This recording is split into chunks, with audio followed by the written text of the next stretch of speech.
ज्येष्ठ शिवसैनिकांच्या वतीने ईश्वर त्यांनी प्रार्थना।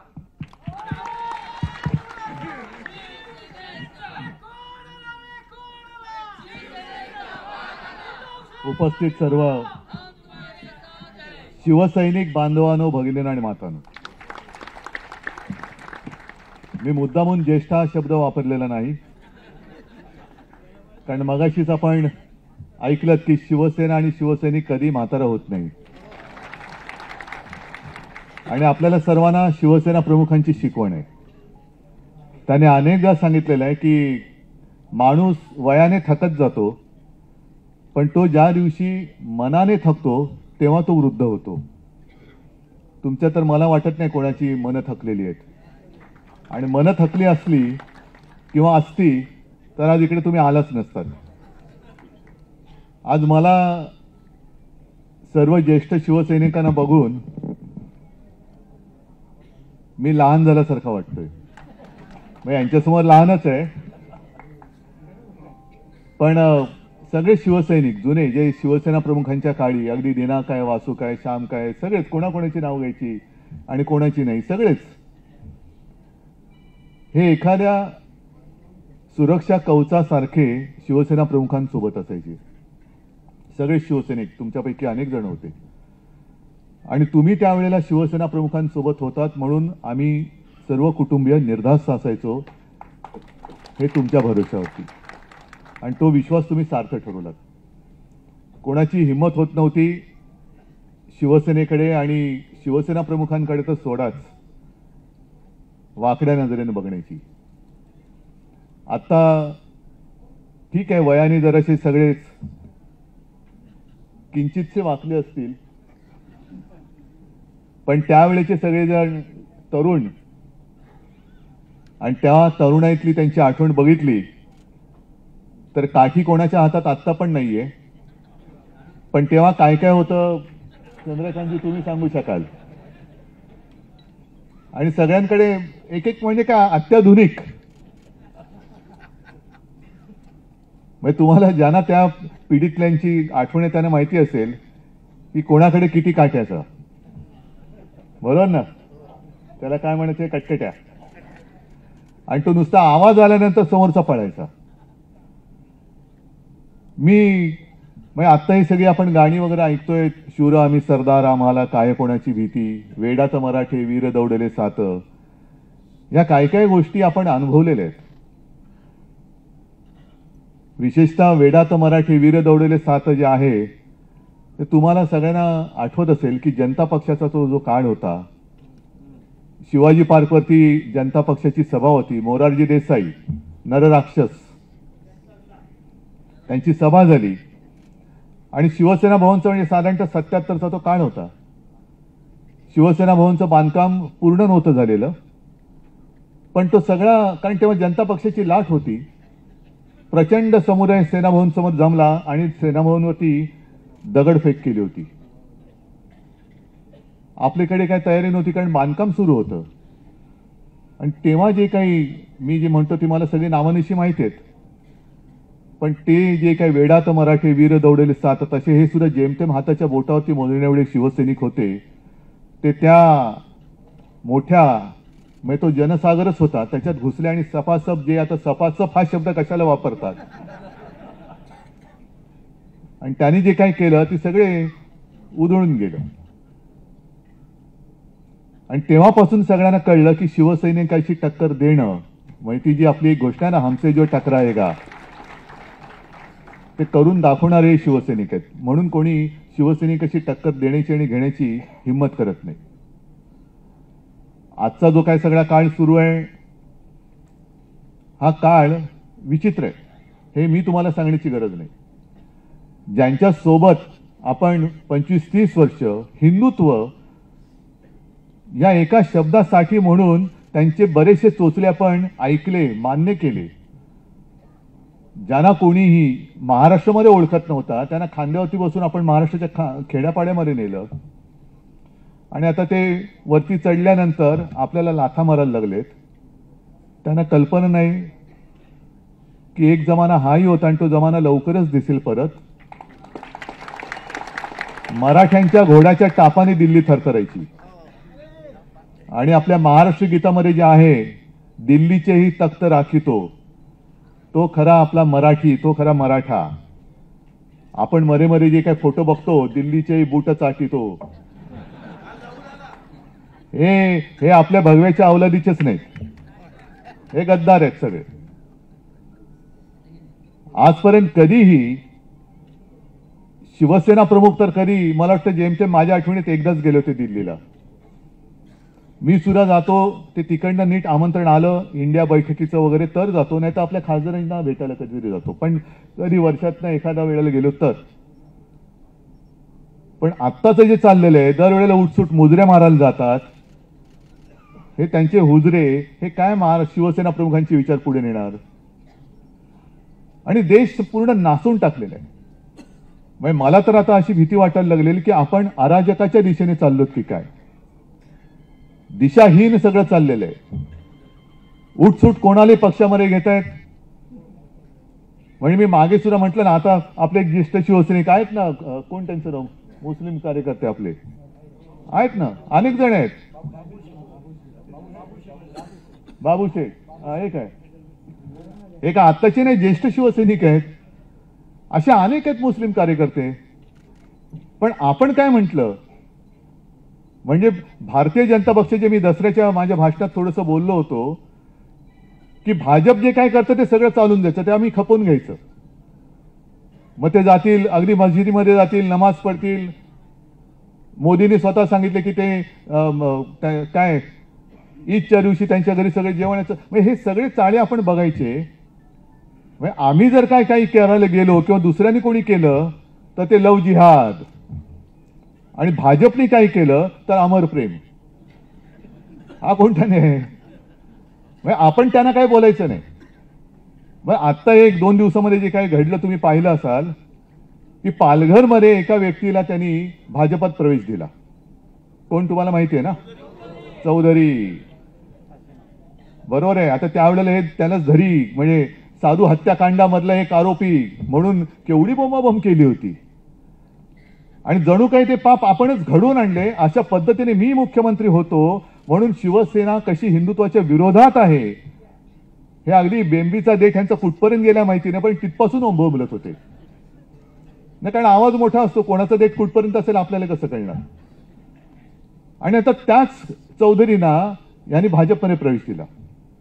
मग हा हिंदुत्वाचा अपमान नाही. मग आता लगेच मुख्यमंत्र्यांनी सांगितलं की मी तशी चौकशी केली स्थानिक पातळीवर, असं झालं. मग तुम्ही बोंबलण्याच्या आधी चौकशी का नव्हती केली त्याची. बरं, अजूनही मला कळलेलं नाही चौधरी त्याच्यामध्ये सामील आहे की नाहीये.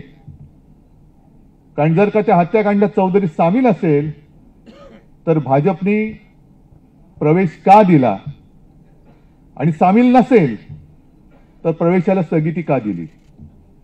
काय एक काहीतरी स्वीकारा ना. सांगा, एक तर ठणठणीत सांगा की याचा काही संबंध नाही, आणि संबंध नसेल तर एक तर त्या चौधरीची आणि हिंदूंची माफी मागितली पाहिजे, शिवसेनेची, देवेंद्र फडणवीस आणि भाजपने माफी मागितली पाहिजे. संपूर्ण देशामध्ये आगडोम तुम्ही उसळायला निघाला होता की उद्धव ठाकरे मुख्यमंत्री असताना साधूंचा हत्याकांड झाले, दुर्दैवी घटना होती, त्याचं संपूर्ण सगळं बाहेर आलेलं आहे.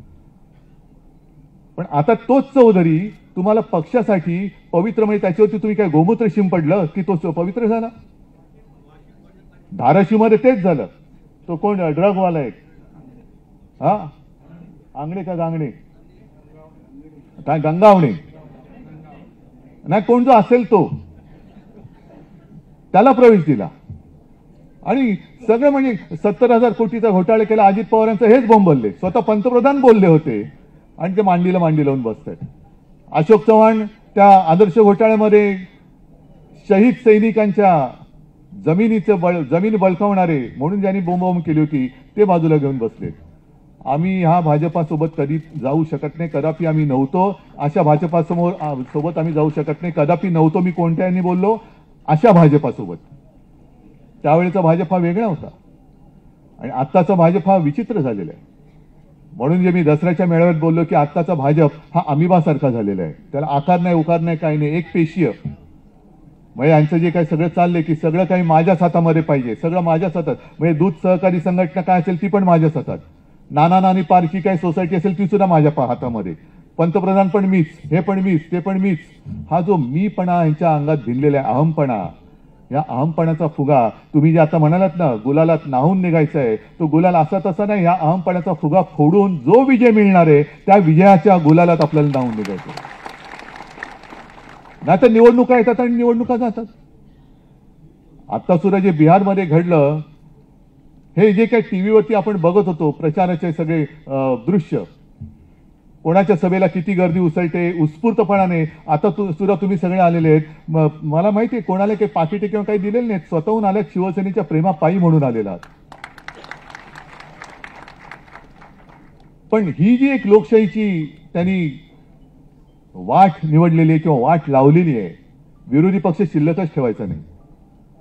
आपल्या महाराष्ट्रामध्ये सुद्धा हा विधानसभेचा जो काही निकाल लागला हा अजूनही कोणालाच पटत नाहीये, कोणालाच पटत नाही. म्हणजे मतचोरी तर केलीच, पक्षचोरी तर केलीच. आता काल अनिल देसाईंनी प्रेस कॉन्फरन्स घेतली, एबी फॉर्म पण चोरलेला आहे. हे सगळे तुम्ही जा ना, बसा ना त्या चोर बाजारामध्ये, कशाला तिकडे जाऊन बसताय. सगळं काही चोरायचं आणि राज्यकर्ता म्हणून मिरवायचं, ही लोकशाही, ही खोटी लोकशाही आहे. ही खोटी लोकशाही मला नाही वाटत देशातली जनता ही स्वीकारू शकते. आणि तुम्हाला राज्य तरी कशाला पाहिजे. आम्ही म्हणतो ना आम्हाला मुंबई जिंकायची आणि आम्ही जिंकणारच, कोणत्याही परिस्थितीत जिंकणार. आणि मग काय ना, तुम्ही 25-30 वर्ष मुंबईकरांनी मुंबई शिवसेनेच्या हाती दिली. काही काळ आधी भाजपा सुद्धा आपल्या सोबत होतीच. पण 25 वर्षात आपण काय काम केलं, आपण जे काम केलं त्याचा पाढा वाचू, आणि ते म्हणजे आम्ही मिळवून दाखवलं आणि यांनी घालवून दाखवलं.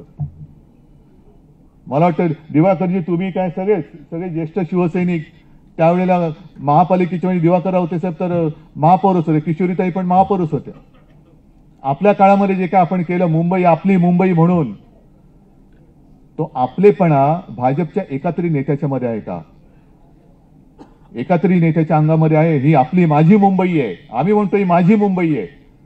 हे माझं पण जे आहे, हे आपलं पण आहे, हे कोणाच्या तरी रक्तामध्ये आहे भाजपच्या. आपण जे काय करून मुंबईसाठी केलं होतं, 92,000 कोटीच्या ठेवी आपण मुंबई महापालिकेच्या जमवून दाखवल्या होत्या. आणि आता रोज बातमी येतात ह्या ठेवी तोडत चाललेत. एक 4 दिवसापूर्वी बातमी आली, आणखीन 5 ते 10,000 कोटी ठेवी तोडणार आहेत. बरं, ह्या ठेवी तर तोडल्याच, पण आणखीन भयानक गोष्ट म्हणजे 2,30,000 कोटीची देणी यांनी करून ठेवलेली आहेत मुंबईच्या डोक्यावरती. कोण भरणारी, कुठून आणणारी? का जीव जळतो? का आपण जाऊ शकत नाही भाजप बरोबर? मिंदे गेला, हा गेला, तोही गेला, आम्ही पण जाऊ शकतो? नाही जाऊ शकत. कारण आजच मध्यरात्री मी जाणार आहे हुतात्मा स्मारकाला तिकडे वंदन करायला. कारण तो संयुक्त महाराष्ट्राचा जो काही काळ होता, तुमच्यापैकी अनेक जण त्याही लढ्यामध्ये उतरलेले असतील किंवा तो लढा तुम्ही प्रत्यक्ष पाहिला असाल. आणि योगायोग असा, हे तुम्ही मला तारीख विचारली, मी तुम्हाला 20 तारीख दिली, पण आज प्रबोधनकारांची पुण्यतिथी. नेमकं बरोबर उद्या 21 नोव्हेंबर हुतात्मा स्मारक दिन, तो उद्या 21 नोव्हेंबर. म्हणजे जो माणूस संयुक्त महाराष्ट्राच्या लढ्यामध्ये पहिल्या 5 होता, ते माझे आजोबा. जी व्यक्ती संयुक्त महाराष्ट्रासाठी लढली, तिच्या घराण्यात मी जन्माला आल्यानंतर मुंबईचे असे लचके तोडताना मी उघड्या डोळ्याने बघत बसू, असं एवढा मी काही चंड वाटलो का या भाजपवाल्यांना? आहे ना. मग आपण कशाला म्हणायचं झाशीची राणी जी शेवटपर्यंत लढली, मेरी झाशी नाही दूंगी, तसं आपण प्रत्येक जण उभं राहिलं पाहिजे की माझी मुंबई आहे, मी माझी मुंबई तुम्हाला लुटायला देणार नाही. आणि तुम्ही कोण आमचं वाकडं काय वाकडं करू शकता तेच बघतो. सगळे जर का आपण नुसते एकवटलो तर एक वज्रमुठ झाली तसे पळपुटे.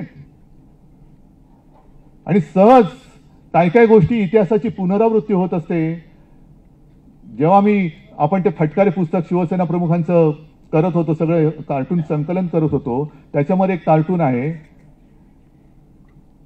एक शिवसैनिक, तो तरुण पोरगा दाखवलाय आणि बाजूला एक भाजपवाला दाखवलाय, कमळवाला असेल किंवा काय, तेव्हा जनसंघ होता. आणि तो शिवसैनिक सांगितले, तुम्ही आतापर्यंत मैत्रीची ऊप बघितली, आता मशालीची धग सोसा. तेव्हाही मशाल घेतली होती. आता सुद्धा मशालच हातामध्ये. आणि ही मशाल उगाचच काहीतरी घेतलेली नाही तर उदबत्ती घेतली असती ना आपण. जर का मोदी आणि शहांची आरतीच करायची असती तर मग आमची निशाणी काय? उदबत्ती. हे उदबत्ती बिदबत्ती नाही घ्यायची तर मशाल घ्यायची. पेटवायचं ते काय आपल्या ते नुसत्या अशा फुलभाज्या नाही पेटवायच्या. पेटवायचं तर सगळं लंकाच जाळून टाकायची त्यांची, खोट्याची लंका. आणि त्याच्यासाठी म्हणून तुमच्या सगळ्यांची मला आवश्यकता आहे. आज ह्या निमित्ताने मला सगळ्या तुमच्या सगळ्यांचे आशीर्वाद मिळत आहेत. हे आशीर्वादाची ताकद फार मोठी असते. शिव्या तर रोजच खात असतो. आणि आता हे सगळ्यांना कळते. काल जे गेले होते ना, बाबा मारलं, बाबा तो ओलल्ला. अरे ओलल्ला पण तुझी दाढी आली, तू आता बोबडं कशाला बोलतोस? हे एवढे लाचार झालेले आहेत लोक की स्वतःमध्ये हिंमत असणार. हिंमत होते कशी तुम्हाला दुखवण्याची? शिवसेनेमध्ये होता तेव्हा होती कोणाची हिंमत? कोणाची हिंमत नव्हती. पण स्वतःहून त्यांच्या ताटाखालचं मांजर झाल्यानंतर तुम्ही किती पट्टे मारा, मांजर भले वाघाची मावशी असली तरी मांजरी मांजरच असते, ती ताटाखालीच असते. त्या मांजराचा कधी वाघ नाही होऊ शकत. मांजराचा वाघ नाही होऊ शकत. वाघ हा वाघच असतो. आणि आता त्यांना कळते की हे वापरा आणि फेका. वापर करून घेणार आणि काम झालं का फेकून देणार. तसंच त्यांचं चाललेलं आहे. आता 15-1 दिवसापूर्वी अजित पवारांच्या मुलाचा घोटाळा काढला. झाला कसा आधी घोटाळा? कोणी होऊ दिला? झाल्यानंतर तो बाहेर कसा आला? कोणी बाहेर काढला? असे अनेक घोटाळे गेल्या 1 वर्षामध्ये येत आहेत. मुख्यमंत्री आपले क्लीन चिट देत आहेत. मग हे स्वतःच न्यायाधीश, आरोप करणारे पण हेच, म्हणजे तक्रारदार हेच आणि न्यायमूर्ती पण तेच. केसेस काढून द्यायच्या बाहेर, कोणी आरोप करायला लावायचे कोणाला तरी, आणि मग यांनी क्लीन चिट द्यायचे. म्हणजे काय की तुझी प्रकरणं बाहेर आलेत, नीट तुझ्या साईजमध्ये राहा, नाही तर लटकावून टाकीन तुला. ही टांगती तलवार त्याची डोक्यावरती ठेवायची. आणि हे म्हणे बाळासाहेबांचे विचार घेऊन चालेत. अरे कसली टांगती तलवार? ती तलवार हातात घे आधी. ते टांगती काय ठेवतोयस? हे आता एकमेकाला खायला निघालेले आहेत. हा त्याचा पक्ष फोडतो, तो त्याचा पक्ष फोडतो, तो त्याचा पक्ष फोडतोय. आता यांना कळेल काय होतंय. कारण गेलेत ते सगळे बाजार मुंडगे गेलेत. आणि मला भारतीय जनता पक्षाचं सुद्धा एक त्याचं दुर्दैव आहे. आपल्याला जे वाटलं होतं 2014 साली की आत्मनिर्भर भारत, आपल्याला वाटलं होतं हे करू शकतात बाबा, आत्मनिर्भर भारत करू शकतात. पण अजून आत्मनिर्भर भाजप नाही होते. त्यांना सगळे असे टोणगे, कोणी कुठल्या हत्याकांडातले, कोणी ड्रग्ज मधले, कोणी भ्रष्टाचारातले, सगळे घेऊन त्यांना भाजप वाढवावा लागतोय. भ्रष्टाचारी ते तो का मिळवावा, भाजपा पक्ष वाढवावा, हे त्यांचं धोरण आहे. मग कोणी घ्या आपण जिंका. काय असे जिंकण्याला काय अर्थ आहे? चोरांची साथ घेऊन, म्हणजे चोरीचा माल घेऊन मीच मालक असल्याचं आवडणं, ह्याच्यात काय अभिमान कसला आहे? अरे लढायचं तर मैदानात लढा ना. शिवसेना कधीही तयार आहे. आम्ही हार जीत त्याची नाही पर्वा करत. शिवसैनिक हा लढणार आहे. हे काय अशी संकट किंवा अशी परिस्थिती पहिल्यांदाच नाही आलेली. मुळामध्ये शिवसेनेचा जन्मच हा संघर्षासाठी झालेला आहे, मराठी माणसाच्या न्याय हक्कासाठी झालेला आहे. आणि संघर्ष म्हटल्यानंतर घाबरणारे कोणी थांबू शकत नाही. जे घाबरणार असतील त्यांना आजही सांगतोय, तुम्हाला लाचारी करायचे तर लाचारांच्या ह्याच्यात जा, गटात जा. पण शिवसेनेमध्ये जे आता राहिलेत ते सगळे शिवसेना प्रमुखांचे अस्सल, शिवरायाचे अस्सल तलवारबाज मावळे राहिलेले आहेत. आणि या सगळ्या मावळ्यांची मगाशी तुम्ही सांगितलं ना की ज्येष्ठ शिवसैनिक, मी तर म्हणतो एक तुमचं माहिती संकलन करून द्या. सगळ्या मुंबईमध्ये शाखेमध्ये जेवढे ज्येष्ठ शिवसैनिक आहेत त्यांना मी ओळखपत्र देतो. त्यांना ओळखपत्र देतो. आणि नुसती ओळखपत्रच नाही तर एकदा अशा सगळ्या कार्यकर्त्यांचं एक शिबिर घ्या. मी येतो त्याला आणि मला त्यांच्याकडनं काय पाहिजे ते मी सांगतो त्यांना. कारण आता चर्चा चरवण करत नाही बसायचं, आता जिंकायचंय. आणि जिंकण्यासाठी मी तुम्हाला जसं म्हटलं तसं की वय हा काही मुद्दाच नसतो. मोरारजी देसाई तर 80व्या वर्षी पंतप्रधान झाले असते. तुम्ही तर सगळे अजून तरुण आहात. काय सांगू, तुमच्यापैकी कोणी पंतप्रधान होऊ शकेल का स्वप्न नाही बघायचं. अर्थात हा एक गमतीचा भाग झाला, पण जिद्द ही फार महत्वाची आहे. आणि तुम्ही जिद्दीने आज सुद्धा रणांगणात उतरण्याच्या हिमतीने आलात, त्याच्याबद्दल खरंच तुम्हाला शतशः धन्यवाद देतो. आणि तुमच्या आशीर्वादाचं पाठबळ हे सदैव शिवसेनेच्या पाठीशी राहू द्या ही नम्र विनंती करतो. सगळ्यांना शुभेच्छा देतो. जय हिंद, जय महाराष्ट्र. देश विदेशातील प्रत्येक घडामोडींचे लाईव्ह अपडेट मिळवण्यासाठी आता साम टीव्हीच्या सर्व सोशल मीडिया प्लॅटफॉर्मला लाईक, फॉलो आणि सबस्क्राईब करा. तसंच सर्व नोटिफिकेशनसाठी बेल आयकॉन प्रेस करायला विसरू नका.